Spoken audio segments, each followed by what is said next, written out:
Hello bankers. तो कैसे हैं आप लोग? I hope you are doing well. तो अगर आप treasury investment risk management diploma की प्रिपरेशन कर रहे हो तो आज का सेशन आपके लिए काफ़ी ज़्यादा इंपॉर्टेंट रहने वाला है, क्योंकि इस सेशन के अंदर हम पेपर वन के एक इंपॉर्टेंट टॉपिक लिक्विडिटी मैनेजमेंट के बारे में पढ़ने वाले हैं।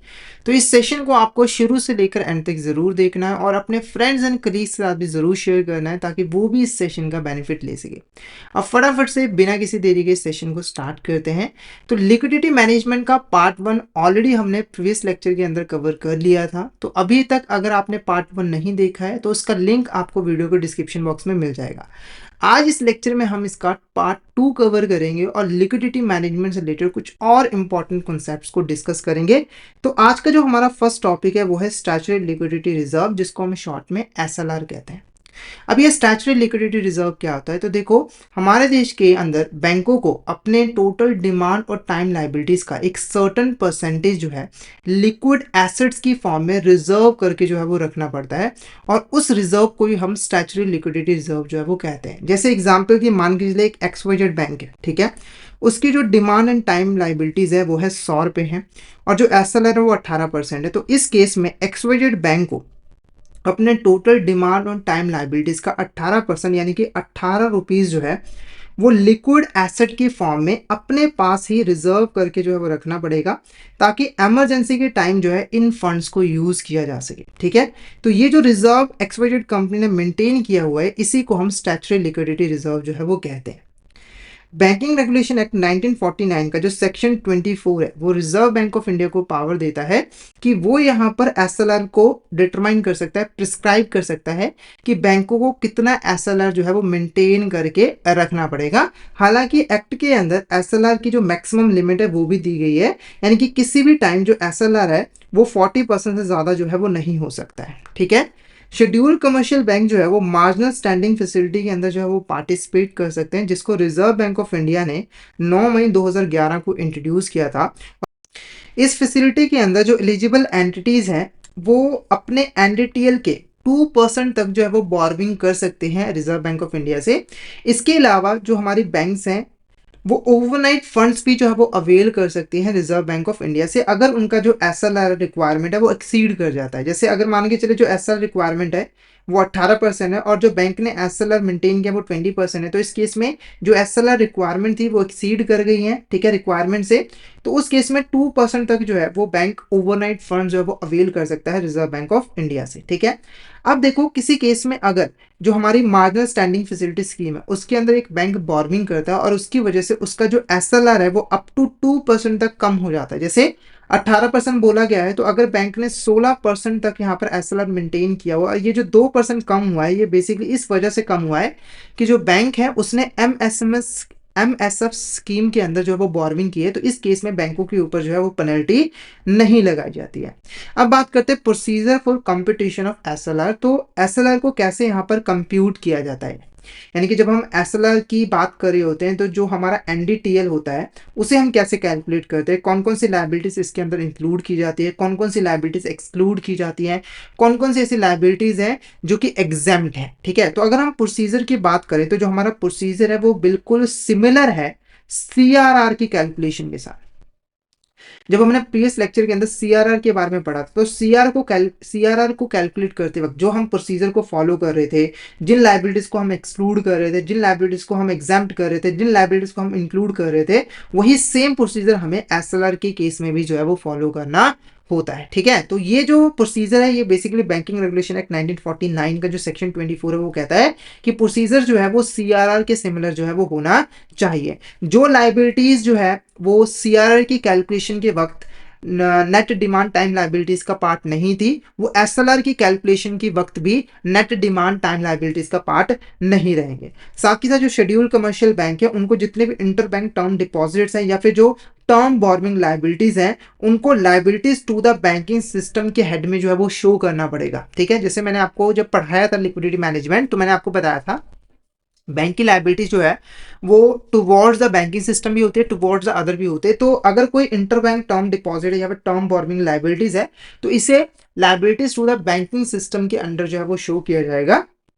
ऐसे ही अगर कोई इंटर बैंक एसेट्स है जैसे कि टर्म डिपॉजिट या फिर टर्म लैंडिंग, तो इनको assets with the banking system head के अंदर जो है वो शो किया जाएगा, और इन दोनों को ही एनडीटीएल और एसएलआर की कैलकुलेशन के लिए यूज जो है वो किया जाएगा। ठीक है, जो लाइबिलिटीज एग्जाम्प्ट की गई थी सीआरए की कैलकुलेशन के वक्त, वो लाइबिलिटीज को भी यहाँ पर एग्जाम जो है वो कर दिया जाएगा। तो इनके बारे में ऑलरेडी हमने पढ़ा हुआ है प्रीवियस लेक्चर में, तो आप उस लेक्चर को जाकर गो थ्रू कर सकते हो। अब बात करते हैं classification and valuation of approved securities for SLR.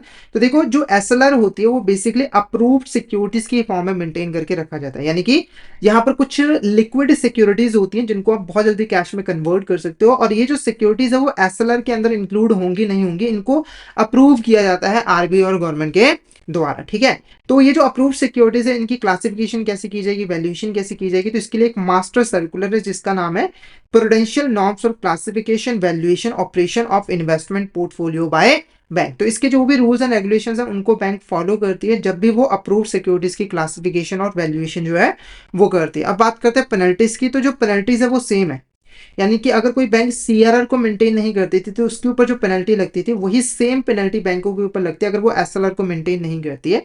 वो पेनल्टी क्या है, तो देखो, अगर एक दिन का डिफॉल्ट किया गया है तो यहाँ पर 3% प्लस जो भी बैंक रेट है, यानी कि जो भी बैंक रेट है उससे 3% ज्यादा जो है वो इंटरेस्ट पे करना पड़ेगा बैंक को, रिजर्व बैंक ऑफ इंडिया को। अगर ये जो डिफॉल्ट है फिर कंटिन्यू रहता है तो अगले दिन ये जो परसेंटेज है वो 5% हो जाती है, यानी कि 5% प्लस जो भी बैंक रेट जो है वो चल रहा होगा, इस हिसाब से इंटरेस्ट रेट जो है बैंक को पे करना पड़ता है। उसके बाद है रिटर्न इन फॉर्म 7 एसएलआर। तो एसएलआर की एक रिपोर्ट जो है वो बनानी पड़ती है बैंकों को, जिसके अंदर एसएलआर से रिलेटेड जितने भी इंपॉर्टेंट डिटेल्स है वो बैंकों को आरबीआई को सबमिट जो है वो करवानी पड़ती है। तो ये जो फॉर्म है वो बैंकों को हर महीने के 20 तारीख से पहले रिजर्व बैंक ऑफ इंडिया के पास सबमिट करवानी पड़ती है। जैसे कि अगर मान के चलिए यहाँ पर नवंबर महीना है, ठीक है, अगर इसकी जो एसएलआर की जो डिटेल्स है वो सबमिट करवानी है तो वो अगले महीने यानी कि जो दिसंबर है उसके 20 तारीख से पहले पहले जो है वो सबमिट जो है वो करवानी पड़ेगी। इस रिटर्न के अंदर जो एसएलआर की अमाउंट है वो शो करनी पड़ती है। ठीक है, और ये जो एसएलआर अमाउंट है बेसिकली अल्टरनेट फ्राइडेज को जो मेंटेन की गई थी, यानी कि अल्टरनेट फ्राइडेज को जितनी अमाउंट मेंटेन की गई थी एसएलआर की, वो यहाँ पर जो है शो करनी पड़ती है। ठीक है, और अल्टरनेट फ्राइडेज किस मंथ की, प्रीवियस मंथ की, जिसकी आप डिटेल्स जो है वो दे रहे हो। ठीक है, उसके बाद इस रिटर्न के अंदर कुछ और इंपॉर्टेंट डिटेल्स जैसे कि डिमांड और टाइम लायबिलिटीज कितनी है जो कि इंडिया के अंदर बैंक ने अपने पास होल्ड करके रखी हुई है। ठीक है, और ये जो अमाउंट है वो फ्राइडेज के दिन जो है वो होनी चाहिए। अगर फ्राइडे को पब्लिक हॉलीडे था तो उस केस में जो प्रीवियस प्रोसीडिंग डे था, यानी कि जो प्रीवियस वर्किंग डे था, उसके डेटा को जो है रिटर्न के अंदर जो है रिपोर्ट किया जाएगा। ठीक है, कहने का मतलब क्या है कि देखो, फ्राइडे के दिन जो भी डेटा है वो सबमिट करवाता है बैंक आरबीआई के पास। अगर फ्राइडे पब्लिक हॉलीडे है तो उससे एक दिन पहले का जो वर्किंग डे है उस दिन जो भी डेटा बैंक ने मेंटेन किया होता है एसएलआर का, डिमांड टाइम लायबिलिटीज का, वो रिपोर्ट के अंदर जो है सबमिट करवानी पड़ेगी। बैंकों को एक स्टेटमेंट ऑफ एनेक्चर भी जो है वो सबमिट करवानी पड़ती है फॉर्म 7 के अंदर, जिसके अंदर वो बेसिकली कुछ इंपॉर्टेंट डिटेल्स जैसे कि एसएलआर के साथ कंप्लायंस करने के लिए कौन कौन सी एसेट्स यहाँ पर मेंटेन की हुई है डेली बेसिस के ऊपर, और ये जो एक्सेस है कैश बैलेंसेस का जो कि रिजर्व बैंक ऑफ इंडिया के पास मेंटेन किया हुआ है प्रिस्क्राइब फॉर्मेट में, वो भी देना होता है। साथ ही साथ सिक्योरिटीज की वैल्यूएशन कैसे की जा रही है उसका जो मोड है वो भी स्पेसिफाई जो है वो करना पड़ता है। फिर बात करेंगे correctness of computation of detail to be certified is statutory auditor. देखो, स्टैच्यूटरी ऑडिटर क्या होता है, इसको लॉ के द्वारा जो है वो अपॉइंट किया जाता है जो कि बैंकों की ऑडिटिंग जो है वो करता है। ठीक है, तो स्टैच्यूटरी ऑडिटर की रिस्पॉन्सिबिलिटी बनती है कि जो डिटेल कैलकुलेट किया गया है वो करेक्ट होना चाहिए, यानी कि उसके अंदर सभी लाइबिलिटीज को जो है वो इंक्लूड किया होना चाहिए। तो स्टैच्यूटरी ऑडिटर की रिस्पॉन्सिबिलिटी बनती है कि जितनी भी एक्सटर्नल डेट्स हैं या फिर लाइबिलिटीज है जो कि बैंक के रिकॉर्ड्स के अंदर लिस्टेड है उनको करेक्टली जो है रिपोर्ट किया जाना चाहिए और इसको डिटेल की कैलकुलेशन में इंक्लूड भी किया जाना चाहिए।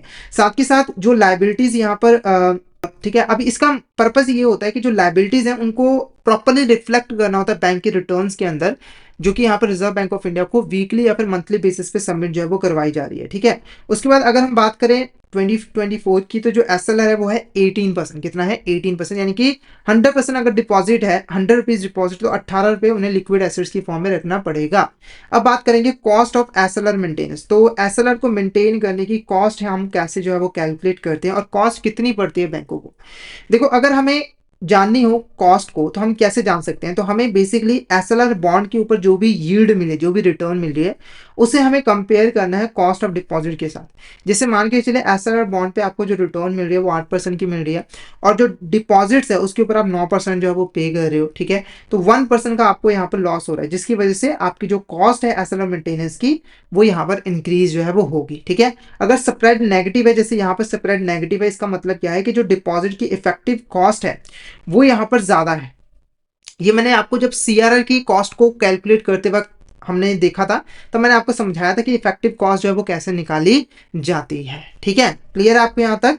उसके बाद है monetary control by the RBI. देखो, हाँ, जो आरबीआई है ना, रिजर्व बैंक ऑफ इंडिया, वो हमारे देश का सेंट्रल बैंक है और वो मॉनेटरी अथॉरिटी का भी काम करता है। मॉनेटरी अथॉरिटी का मतलब है कि वो हमारे देश के अंदर मनी सप्लाई को कंट्रोल करने का काम जो है वो करता है, ताकि हमारे देश के अंदर प्राइसेस को स्टेबल रखा जा सके, इन्फ्लेशन को कंट्रोल में रखा जा सके, ठीक है।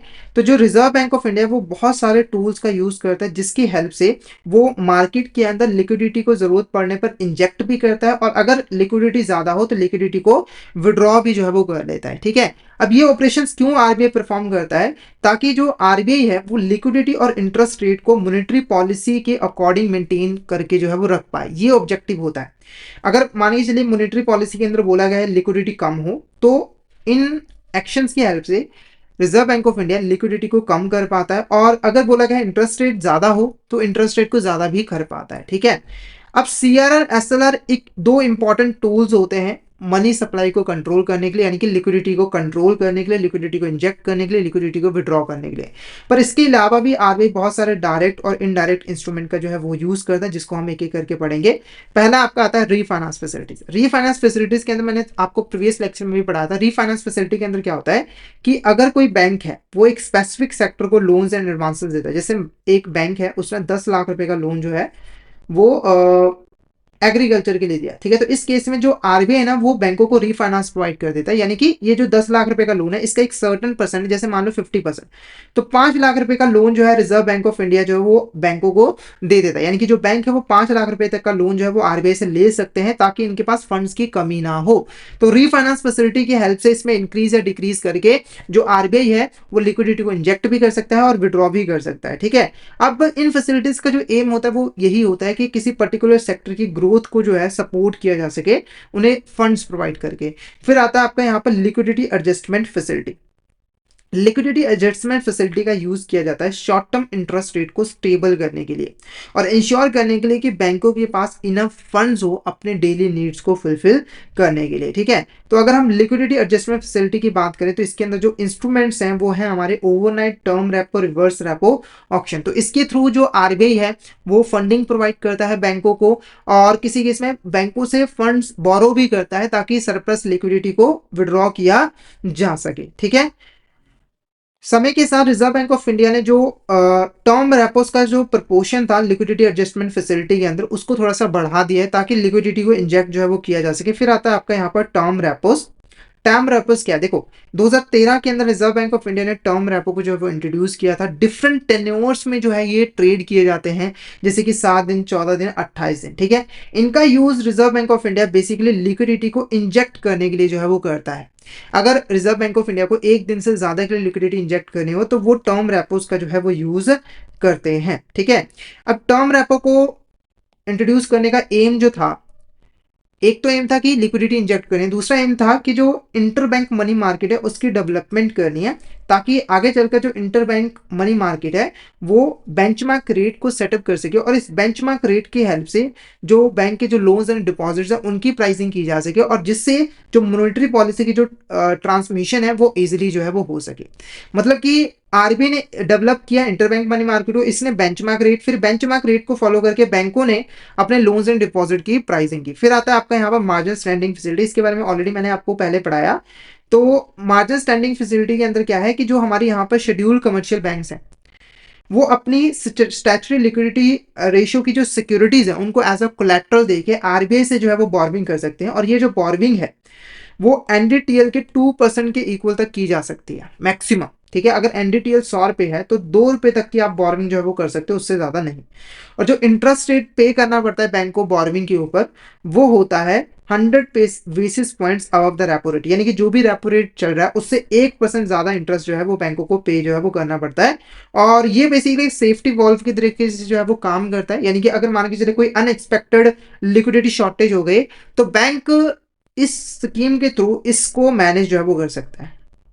फिर आता है आपका यहाँ पर open market operations. Open market operations क्या होता है? देखो, ओपन मार्केट ऑपरेशन के अंदर जो रिजर्व बैंक ऑफ इंडिया है वो गवर्नमेंट सिक्योरिटीज को ओपन मार्केट के अंदर सेल परचेज करता है ताकि मनी सप्लाई को कंट्रोल किया जा सके, जरूरत पड़ने पर लिक्विडिटी को इंजेक्ट किया जा सके, जरूरत पड़ने पर लिक्विडिटी को विड्रॉ किया जा सके। अब ये काम कैसे करता है इसको एग्जांपल से समझाता हूं। तो मान के चलिए जो आरबीआई है उसे लगता है कि लिक्विडिटी को विड्रॉ करना चाहिए, यानी कि मार्केट के अंदर लिक्विडिटी बहुत ज्यादा है, मनी सप्लाई बहुत ज्यादा है, वो कम करना चाहता है आरबीआई। तो इस केस में वो क्या करेगा, जो गवर्नमेंट सिक्योरिटीज है उसकी सेल कर देगा, गवर्नमेंट सिक्योरिटीज की सेल कर देगा किसको? बैंकों को। जब बैंक इनको बाय करेंगे तो पैसा किसके पास आएगा? रिजर्व बैंक ऑफ इंडिया के पास, जिससे जो लिक्विडिटी होगी वो एब्जॉर्ब हो जाएगी, यानी कि विड्रॉ हो जाएगी मार्केट से। जैसे मान के चलिए बैंकों के पास फंड से 100 करोड़ रुपए के, अब बैंकों ने 100 करोड़ रुपए से गवर्नमेंट सिक्योरिटीज को बाय कर लिया, ठीक है। तो ये 100 करोड़ रुपए वो किसके पास आ जाएंगे? आरबीआई के पास, जिससे 100 करोड़ की जो लिक्विडिटी है वो विड्रॉ हो जाएगी। अगर आरबीआई को लगता है कि लिक्विडिटी को इंजेक्ट करना चाहिए तो इस केस में वो जो आपके जो गवर्नमेंट सिक्योरिटीज है उनको बाय कर लेगी। जैसे आरबीआई को लगता है कि 100 करोड़ रुपए की लिक्विडिटी इंजेक्ट करनी चाहिए तो वो बैंकों से जो गवर्नमेंट सिक्योरिटीज ने पहले 100 करोड़ रुपए की सेल की थी ना वो बाय कर लेगा, जिससे क्या होगा कि पैसा किसके पास चले जाएगा? बैंकों के पास चले जाएगा, जिससे 100 करोड़ की लिक्विडिटी इंक्रीज हो जाएगी, ठीक है। तो इस तरीके से लिक्विडिटी को इंजेक्ट और विड्रॉ किया जाता है ओपन मार्केट ऑपरेशन के थ्रू। फिर आता है बैंक रेट। बैंक रेट क्या होता है? देखो, बैंक रेट वो रेट होता है जिसके ऊपर एक रिजर्व बैंक ऑफ इंडिया जो है बैंकों को लोन देता है। नॉर्मली ये जो लोन है वो बिल ऑफ एक्सचेंज को बाय करके या फिर उसको रीडिस्काउंट करके जो है वो दिया जाता है। मान लो एक यहाँ पर बैंक है, उसने एक बिल ऑफ एक्सचेंज को डिस्काउंट किया, ठीक है। अब ये जो बैंक है ना आगे चल के इस बिल ऑफ एक्सचेंज को आरबीआई के पास डिस्काउंट करवा सकता है, और आरबीआई जो इंटरेस्ट चार्ज करेगा उस इंटरेस्ट को हम यहाँ पर बैंक रेट जो है वो कहते हैं, ठीक है। और बैंक रेट आप कह सकते हो इंटरेस्ट रेट है जो कि आरबीआई यहाँ पर चार्ज करता है, ठीक है। और ये जो बैंक रेट है ना वो हमेशा एमएसएफ रेट, जो हमारी मार्जिन स्टैंडिंग फैसिलिटी है उसके रेट के अलाइन होना चाहिए, ताकि अगर एमएसएफ रेट के अंदर चेंज आता है तो आपके जो बैंक रेट है उसमें भी चेंज जो है वो आ जाए। उसके बाद आता है मार्केट स्टेबलाइजेशन स्कीम। देखो, मार्केट स्टेबलाइजेशन स्कीम को 2004 में जो है वो इंट्रोड्यूस किया था, और इसको डिजाइन किया गया था सरप्लस लिक्विडिटी को मैनेज करने के लिए। अगर किसी टाइम बैंकिंग सिस्टम के अंदर सरप्लस लिक्विडिटी है तो उसको मैनेज करने के लिए आरबीआई जो है इस स्कीम का यूज जो है वो करता है। इस स्कीम के अंदर बेसिकली जो आरबीआई है वो क्या करता है, जो शॉर्ट टर्म गवर्नमेंट सिक्योरिटीज होता है, जो ट्रेजरी मिल्स होता है, उसको मार्केट में सेल कर देता है, जिससे वो एक्सेस लिक्विडिटी को एब्जॉर्ब कर पाता है, यानी कि विड्रॉ कर पाता है, कम कर पाता है, ठीक है। और इन सिक्योरिटीज को सेल करके जो भी पैसा आरबीआई के पास आता है उसे एक सेपरेट गवर्नमेंट अकाउंट जो कि आरबीआई के पास ही मेंटेन किया होता है उसके अंदर जो है वो होल्ड करके रखा जाता है। इन इंस्ट्रूमेंट को एसएलआर और सीएलआर दोनों पर्पसेस के लिए यूज जो है वो किया जाता है, यानी कि बैंक अगर एसएलआर रिक्वायरमेंट को फुलफिल करना चाहते हैं तो वो इन सिक्योरिटीज में इन्वेस्ट जो है वो कर सकते हैं, ठीक है। फिर आता है आपका यहाँ पर रिवाइज लिक्विडिटी मैनेजमेंट फ्रेमवर्क। तो 2014 के अंदर एक रिवाइज लिक्विडिटी मैनेजमेंट फ्रेमवर्क जो है वो लेकर आया था। अब इसके कुछ इंपॉर्टेंट फीचर्स की अगर हम बात करें तो इंस्ट्रूमेंट आता है पहला overnight fixed rate repo at the repo rate. तो यहाँ पर अगर हम क्वांटम की बात करें इंस्ट्रूमेंट की तो वो है 0.25% ऑफ एनडीटीएल बैंक वाइज, यानी कि जो बैंक वाइज है, अगर हम एक बैंक की बात करें तो बैंकों को 0.25% ऑफ उनका जो एनडीटीएल है इसके इक्वल जो है वो इनमें इन्वेस्टमेंट जो है वो कर सकते हैं। और जो इन्वेस्टमेंट है वो डेली बेसिस पे मंडे टू फ्राइडे की जाती है, और जो टाइमिंग है वो 9:30 से लेकर 10:30 तक है। फिर आता है variable rate 14 day term repo actions. तो ये जो क्वांटम दिया गया है मैक्सिमम, यह है 0.75% ऑफ सिस्टम वाइड, यानी कि अगर हम पूरे बैंकिंग सिस्टम की बात करें तो बैंकिंग सिस्टम का जो एनडीटीएल है उसके 0.75% के इक्वल जो है मैक्सिमम क्वांटम जो है वो फिक्स किया गया है variable rate 14 day term repo actions के लिए, ठीक है।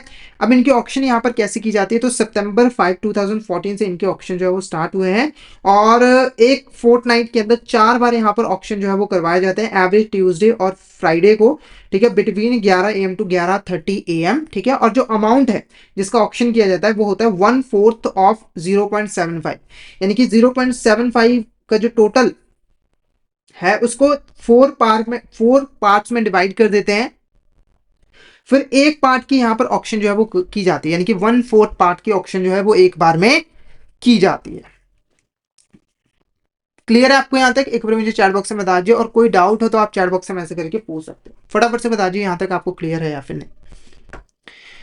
और अगर आप सिस्टमैटिक वे में टीआरएम एग्जाम की प्रिपरेशन करना चाहते हो तो आप हमारे कोर्सेज में एनरोल कर सकते हो, जहां पर हम आपको प्रोवाइड करवाते हैं कॉन्सेप्चुअल वीडियोस जो कि हमारे हिंदी और इंग्लिश लैंग्वेज के मिक्स में अवेलेबल होते हैं। इसी के साथ हम आपको mock test, mega mock test भी प्रोवाइड करते हैं, जिनकी हेल्प से आप इजीली रिवीजन कर सकते हो। और ये जो हमारी लाइव क्लास होती हैं वो आपको रिकॉर्डेड फॉर्म में भी मिल जाती हैं। तो अगर आप सिस्टमैटिक वे में TIARM की प्रिपरेशन करना चाहते हो तो फटाफट से हमारे कोर्स में एनरोल कर लीजिए। हमारे जो कोर्सेज हैं वो इजीली एक्सेसिबल है, आपको हमारे ऐप जो है वो ऐप स्टोर, प्ले स्टोर दोनों ही जगहों पे मिल जाएंगे। आपको जस्ट टाइप करना है लर्निंग सेशन IBF एग्जाम्स और इन ऐप के थ्रू हमारे कोर्सेज में एनरोल कर सकते हो। और अगर आप अभी हमारे कोर्स में एनरोल करते हो तो आपको लगभग 82% तक का ऑफ मिल जाएगा हमारे कोर्सेज पे, जिसके लिए आपको कूपन कोड यूज़ करना होगा विंटर। तो फटाफट से इस कूपन कोड का यूज़ करके हमारे कोर्स में एनरोल कर लीजिए और हमारे टेलीग्राम चैनल को भी जरूर ज्वाइन कर लीजिए, क्योंकि हम इसमें एग्जाम से रिलेटेड, क्लासेस से रिलेटेड जितने भी इंपॉर्टेंट अपडेट्स हैं वो डालते रहते हैं। और अगर आपको भी किसी भी तरह की क्वेरी आती है तो आप इस चैनल पे मैसेज कर सकते हो। तो फटाफट से हमारे टेलीग्राम चैनल को ज्वाइन कर लीजिए ताकि कोई इंपॉर्टेंट अपडेट आपसे मिस ना हो जाए। इसका लिंक आपको वीडियो को डिस्क्रिप्शन बॉक्स में मिल जाएगा। नेक्स्ट जो हमारा टॉपिक है वो है clearing corporation of India limited, जिसको हम शॉर्ट में CCIL कहेंगे, ठीक है। Clearing corporation of India limited ये बेसिकली हमारे देश के अंदर, मतलब कि इंडिया की पूरी फाइनेंशियल सिस्टम के अंदर सबसे इंपॉर्टेंट इंस्टीट्यूशन है, जो कि यहाँ पर फाइनेंशियल मार्केट के अंदर जितने भी ट्रेड्स किए जाते हैं उनको सेटल करने के लिए रिस्पॉन्सिबल है। यानी कि आप फॉरेक्स मार्केट में, मनी मार्केट में जितने भी ट्रेड कर रहे हो, चाहे वो आउट ट्रेड से रिलेटेड है या फिर रेपो ट्रेड्स हैं, उन सभी को सेटल करने का जो काम है वो clearing corporation of India limited जो है वो करता है, ठीक है।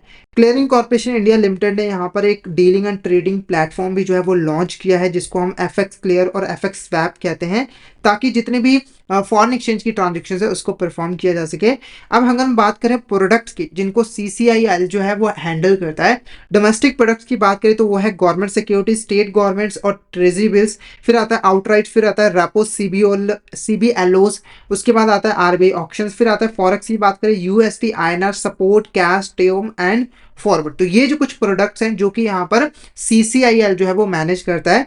अब यहाँ पर हम बात करते हैं FX क्लियर की, क्योंकि FX क्लियर क्या है? एक ट्रेडिंग सेटलमेंट प्लेटफॉर्म है जिसकी हेल्प से फॉरेन एक्सचेंज मार्केट के अंदर ट्रेडिंग जो है वो की जाती है, यानी कि जितने भी ट्रेड किए जाते हैं उनको एग्जीक्यूट और सेटल जो है इस प्लेटफॉर्म की हेल्प से हम आसानी से जो है वो कर सकते हैं, ठीक है। ये जो प्लेटफॉर्म है आपका, जो FX क्लियर है, ये बेसिकली नेगोशिएटेड डीलिंग सिस्टम जो कि गवर्नमेंट सिक्योरिटीज के केस में एप्लीकेबल होता है उसके जैसा ही काम करता है, और ये स्ट्रेट थ्रू प्रोसेसिंग का यूज करता है। स्ट्रेट थ्रू प्रोसेसिंग का मतलब यहाँ पर क्या है कि जो ट्रेडिंग है और जो सेटलमेंट है वो ऑटोमेटिकली हो जाती है। मतलब आपने एक बार रिक्वेस्ट डाल दी, उसके बाद कोई भी मैनुअल इंटरवेंशन की जरूरत नहीं है, पूरी की पूरी जो ट्रेडिंग है वो ऑटोमेटिकली अपने आप ही जो है वो सेटल हो जाती है। जैसे कि जो बिड्स हैं उनको मैच करना, ऑफर्स को मैच करना, फिर उसको सेल करना, सेटल करना, ये सारा काम ऑटोमेटिकली जो है वो हो जाता है, आपको कोई भी मैनुअल इंटरवेंशन करने की जरूरत नहीं होती है। FX क्लियर जो है वो ऑर्डर मैचिंग मोड और नेगोशिएशन मोड दोनों का यूज करता है ट्रेडिंग करने के लिए। ऑर्डर मैचिंग मोड की बात करें तो इसकी हेल्प से जितने भी यहाँ पर बेस्ट बिड्स होते हैं और ऑफर्स होते हैं उनको ऑटोमेटिकली जो है वो आपस में मैच किया जाता है, जिससे हम एक बेस्ट बिड और ऑफर को फाइंड आउट जो है वो कर सके।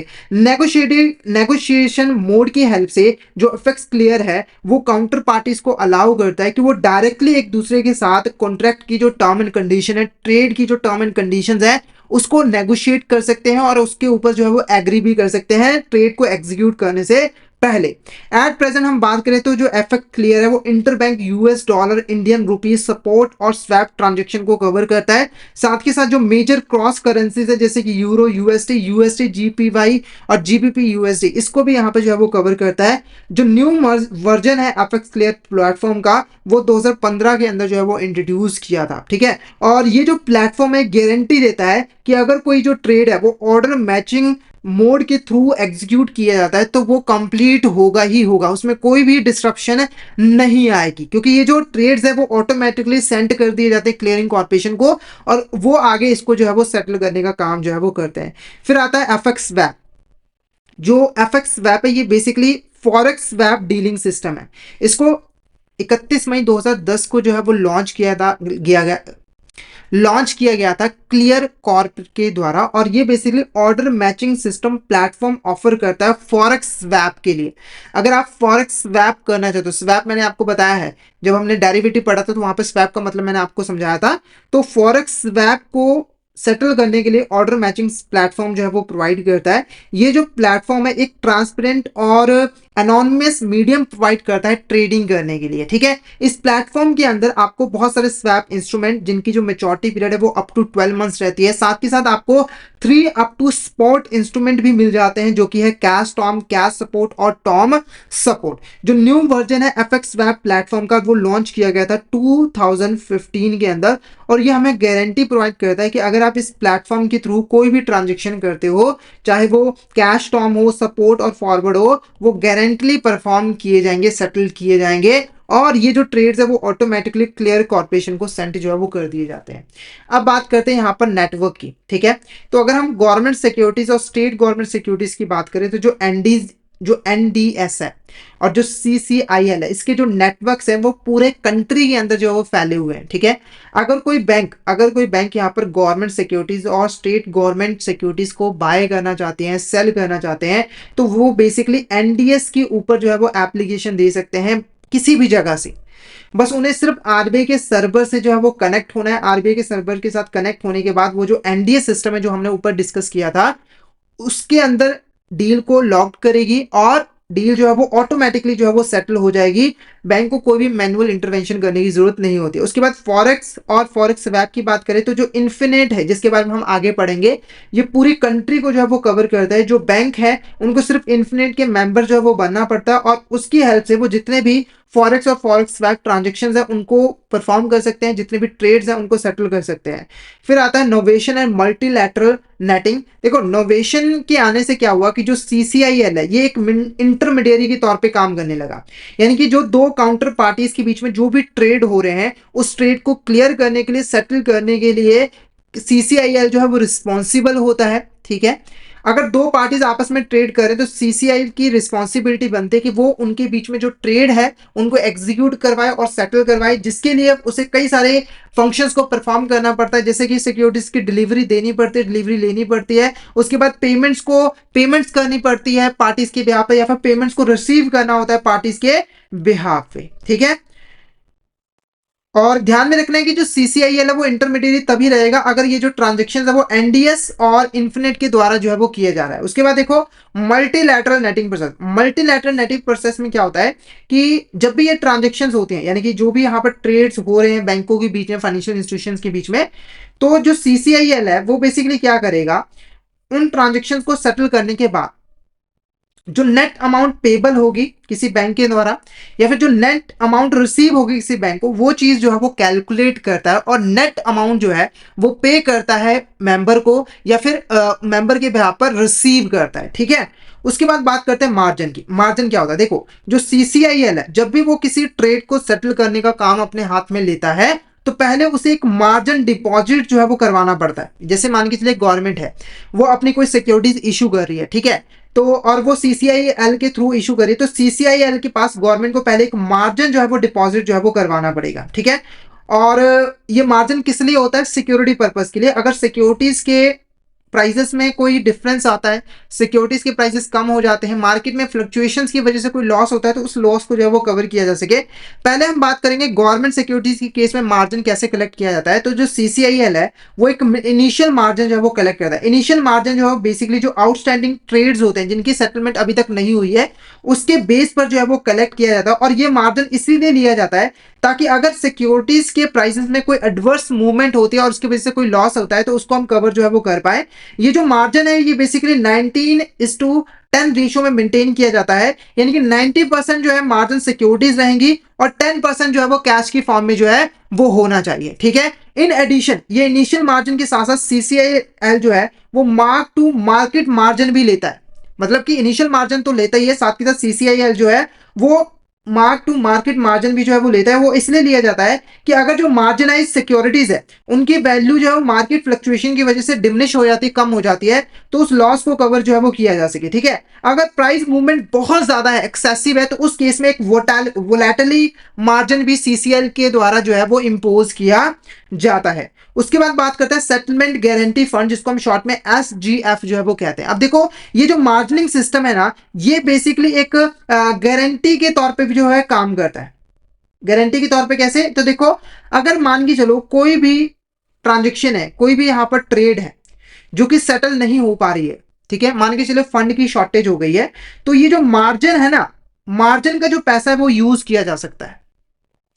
जब यहां पर मार्जिन लेते हैं तो मार्जिन को डिपॉजिट करके रखता है अपने पास सीसीआईएल। क्यों रखता है, ताकि अगर मान के चलिए कोई ट्रेड किया जा रहा है, वहां पर फंड्स की शॉर्टेज हो गई है, सिक्योरिटीज की शॉर्टेज हो गई है, तो उस केस में टेम्परेरी बेसिस पे हम यहां पर मार्जिन का कैश और सिक्योरिटीज को यूज कर सके, ताकि उस समय हम ट्रेड को सेटल कर पाए और ट्रेड में कोई भी डिस्ट्रप्शन जो है वो ना हो। इसीलिए ये जो है, ये जो मार्जिनिंग सिस्टम होता है वो एक सेटलमेंट गारंटी फंड के तौर पे भी जो है वो काम करता है और ट्रेड्स को सेटल करने की गारंटी देता है मेंबर्स को। क्लियर है आपको। तो जब भी यहां पर फंड्स की शॉर्टेज होगी, सिक्योरिटीज की शॉर्टेज होगी, तो इस केस में इस फंड के पैसे को जो है वो यूज कर लिया जाएगा, ठीक है। ध्यान में रखना है कि जो सीसीआईएल है वो ट्रेड्स की गारंटी देता है, यानी कि अगर कोई आप ट्रेड कर रहे हो सीसीआईएल के थ्रू, तो सीसीआईएल आपको गारंटी देता है कि वो ट्रेड को एग्जीक्यूट करके आपको देगा, सेटल करके देगा, आपको चिंता करने की जरूरत नहीं है। पर जो सीसीआईएल है वो सिर्फ उन्हीं ट्रेड्स की गारंटी देता है जिसको एडुकेट मार्जिन के द्वारा सपोर्ट किया जाता है, यानी कि अगर काउंटर पार्टीज ने एडुकेट मार्जिन दिया हुआ है तभी उनको सिक्योरिटी मिलेगी, गारंटी मिलेगी सीसीआईएल के द्वारा, अदरवाइज नहीं मिलेगी। अगर किसी केस में मार्जिन डेफिशिएंसी होती है, मार्जिन नहीं दिया होता है जितना चाहिए होता है, तो उसे अलग कर दिया जाता है, ठीक है, और उसको तभी गारंटी दी जाती है अगर वो जो मार्जिन डेफिशिएंसी है उसको ठीक कर दिया जाता है, यानी कि जो बाकी का मार्जिन है वो भी अगर काउंटर पार्टी सीसीआईएल को दे देती है तभी जाकर उसको गारंटी जो है मिलती है ट्रेड की, अदरवाइज नहीं मिलती है, ठीक है। उसके बाद है collateralise borrowing and landing obligations. तो देखो कॉल मनी बोर्विंग और लैंडिंग के ऊपर कुछ रिस्ट्रिक्शन जो है वो आरबीआई लगा देता है, ठीक है, या फिर कुछ इंस्टीट्यूशंस को अलाउ ही नहीं होता है कि वो कॉल मनी बोर्विंग कर सके या फिर लैंडिंग जो है वो कर सके। तो उसके लिए क्लियरिंग कॉर्पोरेशन ऑफ इंडिया ने ये प्रोडक्ट जिसका नाम है कोलैटरलाइज बोर्विंग लैंडिंग ऑब्लिगेशन को इंट्रोड्यूस किया था, और इसके हेल्प से जो बैंकिंग कंपनीज है और जो नॉन बैंकिंग एंटिटीज है वो यहां पर फंड्स को बोरो कर सकते हैं, लैंड कर सकते हैं इंटरबैंक मनी मार्केट में, ठीक है। नेक्स्ट टॉपिक है हमारे यहाँ पर रियल टाइम ग्रॉस सेटलमेंट, जिसको हम शॉर्ट में आरटीजीएस जो है वो कहते हैं। तो आरटीजीएस की हेल्प से आप बेसिकली यहाँ पर फंड ट्रांसफर जो है वो कर सकते हो। अगर आपको अपने अकाउंट से पैसा किसी दूसरे पर्सन के अकाउंट में डालना है तो आप आरटीजीएस का यूज कर सकते हो।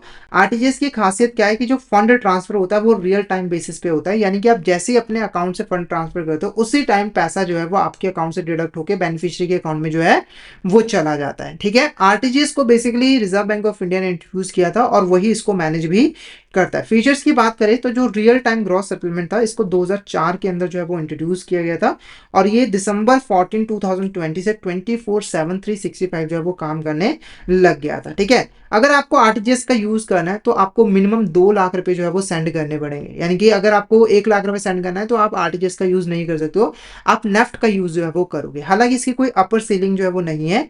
जुलाई 1 2019 से रिजर्व बैंक ऑफ इंडिया ने जो भी प्रोसेसिंग चार्जेस है उसको वेव ऑफ कर दिया था, यानी कि आप रिजर्व बैंक ऑफ इंडिया कोई भी चार्जेस नहीं लेता है आरटीजीएस ट्रांजेक्शन के ऊपर।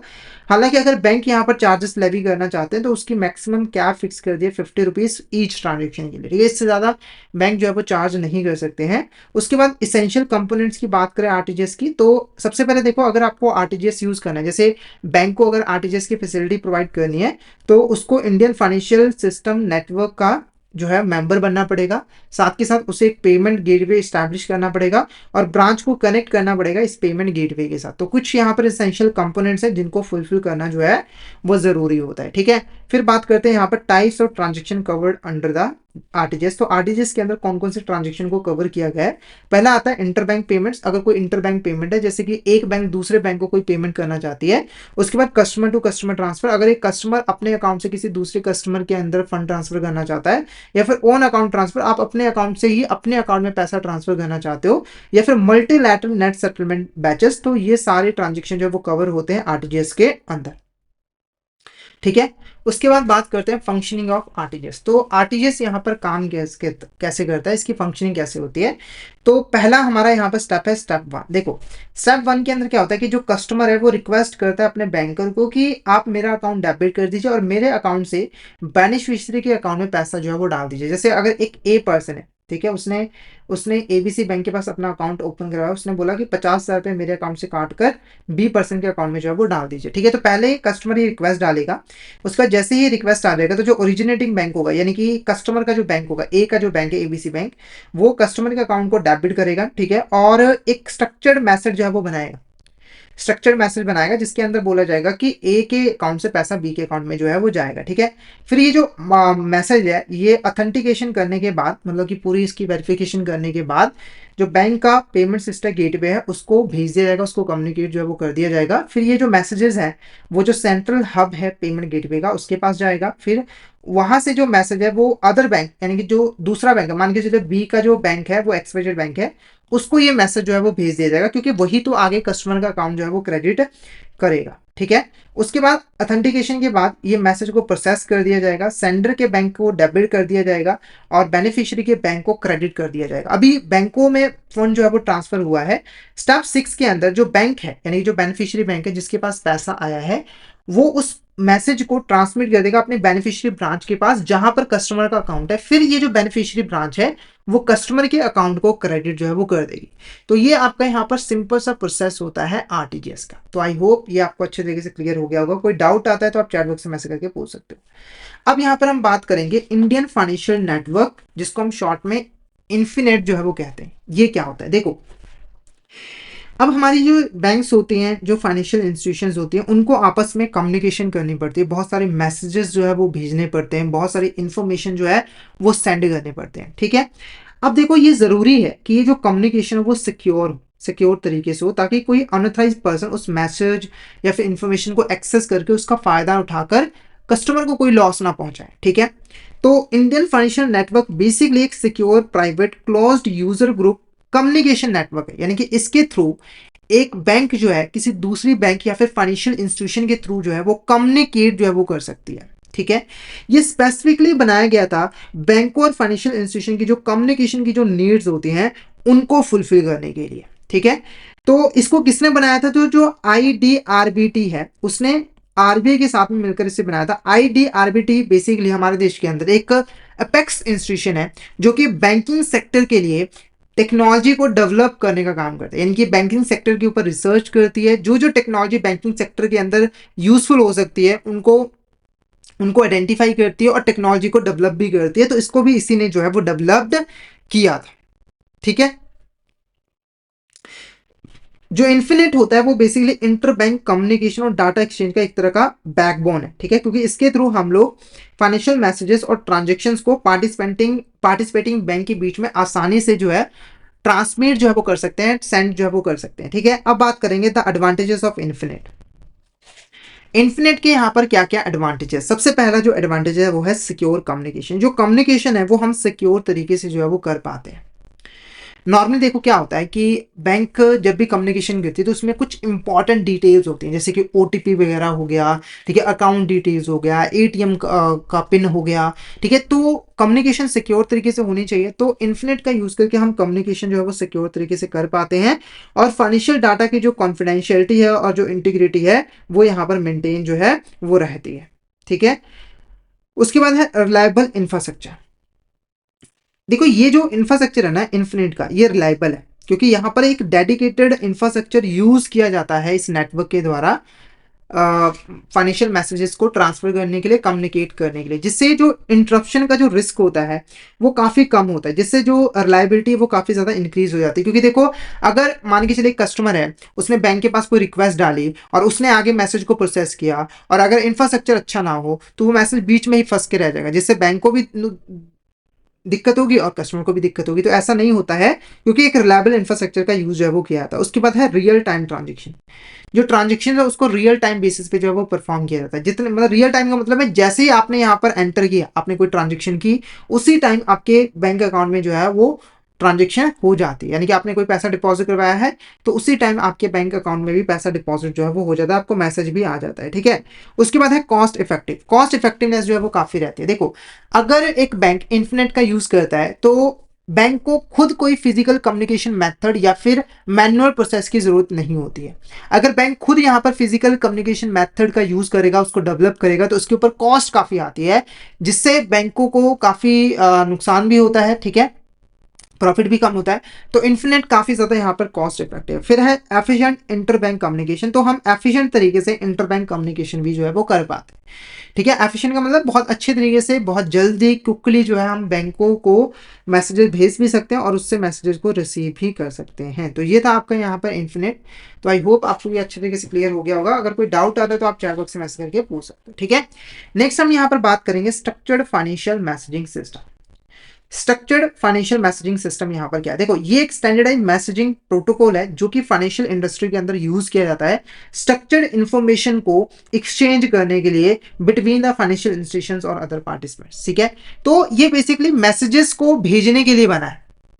जैसे आपके फोन पे कई बार मैसेजेस आते होंगे, ठीक है, या फिर एक बैंक दूसरी बैंक को मैसेजेस भेजती होगी, तो वो स्ट्रक्चर्ड फाइनेंशियल मैसेजिंग सिस्टम के थ्रू ही जो है वो कर पाती है। और ये काफी एफिशिएंट और रिलायबल कम्युनिकेशन चैनल जो है वो माना जाता है, क्योंकि इसकी हेल्प से हम बहुत सारे फाइनेंशियल मैसेजेस, इंस्ट्रक्शन और ट्रांजेक्शन को सेंड कर सकते हैं, एक दूसरे से शेयर जो है वो कर सकते हैं। ठीक है। जो हमारा SFMS था, इसको यहाँ पर दिसंबर 14 2011 के अंदर जो है वो लॉन्च किया गया था IDRBT के था। फिर से इसका नाम आ गया, मैंने आपको बोला। तो इसने इस टेक्नोलॉजी को भी यहाँ पे जो है वो डेवलप किया है ताकि सही तरीके से जो है वो मैसेजेस को ट्रांसफर किया जा सके बैंकों के बीच में और फाइनेंशियल इंस्टीट्यूशंस के बीच में। ठीक है। तो ये जो आपका यहाँ पर SFMS है, ये बेसिकली यहाँ पर मैसेज का स्ट्रक्चर क्या रहेगा उसे डिफाइन करता है, मैसेज का फॉर्मेट क्या रहेगा उसे भी डिफाइन करता है, साथ के साथ उन मैसेजेस की ऑथराइजेशन यहाँ पर कैसे जो है वो की जाएगी फाइनेंशियल कम्युनिटी के द्वारा, उस चीज को भी डिटरमाइन जो है वो किया जाता है। ठीक है। उसके बाद अगर कोई बैंक यहाँ पर SFMS के थ्रू लिंक करना चाहता है, क्योंकि देखो अगर वो SFMS का यूज करना चाहता है तो बैंकों को उसके साथ लिंक करना जो है वो जरूरी होता है। ठीक है। तो एक बैंक जो है एप्रोप्रिएट कनेक्टिविटी, जैसे कि पब्लिक स्विच टेलीफोन नेटवर्क या फिर इंटीग्रेटेड सर्विस डिजिटल नेटवर्क या फिर लीज लाइन के थ्रू जो है SFMS के थ्रू जो है वो कनेक्ट कर सकता है। ठीक है। तो यहां पर आज का जो हमारा चैप्टर था लिक्विडिटी मैनेजमेंट, वो यहां पर बेसिकली जो है वो ओवर हो गया है। ठीक है। तो हमने डिटेल में यहां पर लिक्विडिटी मैनेजमेंट के बारे में जो है वो पढ़ लिया है। सबसे पहले हमने लिक्विडिटी का मतलब समझा, लिक्विडिटी क्या होता है। उसके बाद हमने CRR SLR के बारे में पढ़ा, फिर क्लियरिंग कॉर्पोरेशन ऑफ इंडिया के बारे में पढ़ा। तो इन टॉपिक्स के अंदर आपको कोई भी डाउट हो तो आप चैट बॉक्स में मैसेज करके पूछ सकते हो, और क्लियर हो गए तो एक बार मैसेज करके जरूर बता दीजिएगा कि आपको यहाँ तक क्लियर जो है वो हो गया है। ठीक है। क्योंकि अगर आप एग्जाम को क्लियर करना चाहते हो तो आपको ये कॉन्सेप्ट अच्छे तरीके से क्लियर होने चाहिए, क्योंकि इन्हीं के ऊपर क्वेश्चंस और केस स्टडीज जो है वो आती हैं। तो अगर आपको कोई डाउट है तो अभी पूछ लीजिए, क्योंकि अभी डाउट आया तो चल जाएगा, पर एग्जाम में डाउट आएगा तो नहीं चलेगा, आप एग्जाम को पास नहीं कर पाओगे। ठीक है। इसी के साथ मैं आपको बता दूं कि अगर आप treasury investment risk management diploma की प्रिपरेशन अच्छे तरीके से करना चाहते हो तो आप हमारे कोर्सेज को तो एनरोल कर ही सकते हो, साथ के साथ हमारे यूट्यूब चैनल पर लाइव सेशन जो है वो कंडक्ट किए जा रहे हैं। लाइव सेशन जो है वो कंडक्ट किए जा रहे हैं पेपर 1 के, यानी कि ट्रेजरी इन्वेस्टमेंट के। ठीक है। जहां पर हम लोग ट्रेजरी इन्वेस्टमेंट के सभी चैप्टर्स को, सभी मॉड्यूल्स को पूरे डिटेल में कॉन्सेप्चुअल फॉर्म में जो है वो कवर करें। तो अगर आप पेपर 1 की अच्छे तरीके से प्रिपरेशन करना चाहते हो तो इन लाइव सेशंस को आपको डेली बेसिस पे जो है वो ज्वाइन करना है। अभी तक अगर आपने किसी लाइव सेशन को मिस कर दिया है, अटेंड नहीं कर पाए हो, तो आपको सारी क्लासेस की जो लिंक है, आपको पूरी की पूरी प्लेलिस्ट का जो लिंक है वो वीडियो के डिस्क्रिप्शन बॉक्स में मिल जाएगा। तो एक बार जाकर उन वीडियोस को भी जरूर जो है वो गो थ्रू कर लीजिएगा। ठीक है। तो यहाँ पर हम सेशन को ओवर करते हैं। इसी के साथ अगर मैं बताऊं आपको, हमारे कोर्सेज को एनरोल करना चाहते हो तो हमारे जो ऐप है वो आपको प्ले स्टोर और ऐप स्टोर दोनों ही जगहों पे मिल जाएंगे। आपको करना क्या है, आपको यहाँ पर अगर आपका एंड्रॉयड फोन है तो आपको गूगल प्ले स्टोर पे जाना है। आप क्लिक करोगे तो आपको ये हमारी ऐप जो है लर्निंग सेशन IBF एग्जाम जो है वो मिल जाएगी। तो इस ऐप के थ्रू आप हमारे कोर्स में एनरोल कर सकते हो। बस आपको एनरोल करना है और जल्दी से आप हमारे कोर्स में एनरोल जो है वो कर सकते हो। ठीक है। उसके बाद अगर आपके पास आईफोन है तो आप यहाँ पर ऐप स्टोर में जा सकते हो, वहाँ पर भी आपको हमारा ऐप जो है वो लर्निंग सेशन आईबीएफ के नाम से मिल जाएगा। वहाँ पर भी इस ऐप के थ्रू आप हमारे कोर्सेज में जो है वो एनरोल कर सकते हो, और अभी हमारे कोर्सेज पे काफ़ी ज़्यादा डिस्काउंट भी चल रहा है, तो आप फटाफट से हमारे कोर्सेज को ज्वाइन कर लीजिए। लगभग आपको 82% तक का जो है वो ऑफ मिल जाएगा हमारे कोर्स, ठीक है। तो बिना किसी देर के आप फटाफट से हमारे कोर्स में जो है वो एनरोल कर लीजिए। तो आज का सेशन फिर हम यहीं पे ओवर करते हैं। तो अगर आज का सेशन आपको अच्छा लगा तो सेशन को लाइक कर देना, हमारे चैनल को सब्सक्राइब कर देना और शेयर जरूर कर देना अपने फ्रेंड्स के साथ, कलीग्स के साथ, ताकि वो भी इस सेशन का बेनिफिट जो है वो ले सके। तो आज के लिए इतना ही, मिलते हैं नेक्स्ट क्लास में। Thank you so much everyone.